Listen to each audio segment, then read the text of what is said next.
So, the male education gap has been an issue that MRAs have talked about for a long time, many years now.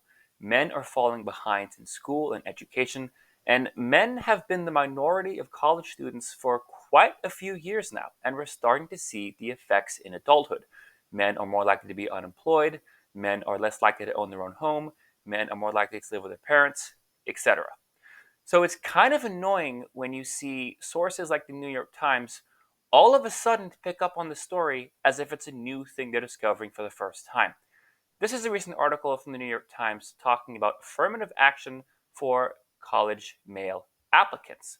Schools are trying to fix the gender gap by being more lenient towards male applicants and kind of doing an affirmative action for men to try and get more boys coming to school to try and make it more even. Now, I will say again, it is annoying you have sources like the New York Times who are very staunchly pro feminist and very anti men's rights now all of a sudden report on this as if it's a concern. Although I do wonder if they're trying to make people upset at the fact that colleges are doing affirmative action for men.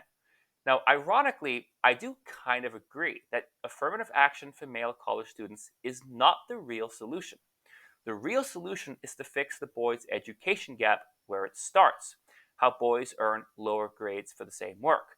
How boys earn lower grades in all subjects at all ages. How there are less scholarships for boys. Boys are less likely to graduate high school. And so, yes, now we do see that there are less men going to college than women by quite a significant gap. From the New York Times article, two-thirds of incoming Tulane freshmen were female, and for every three girls that goes to school, only two boys go to school. None of this is new for MRAs. None of this is anything that we haven't talked about before. But I do think that affirmative action for men and boys going to college is not the answer. I would rather solve the systemic misandristic discrimination that starts from a very early age.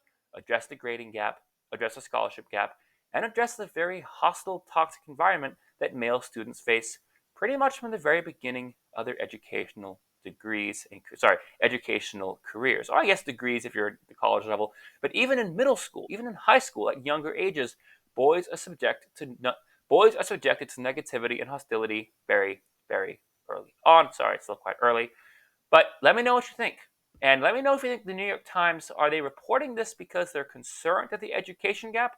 Or do you think that they're really trying to make people upset at the affirmative action for men? Which would be ironic because this is something that feminists have supported doing for women for many, many decades. When women were behind in college or when women are underrepresented in a certain industry, what do they want?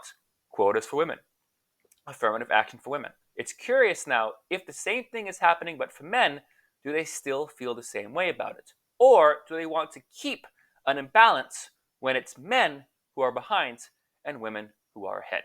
I'm Blue Orange 22.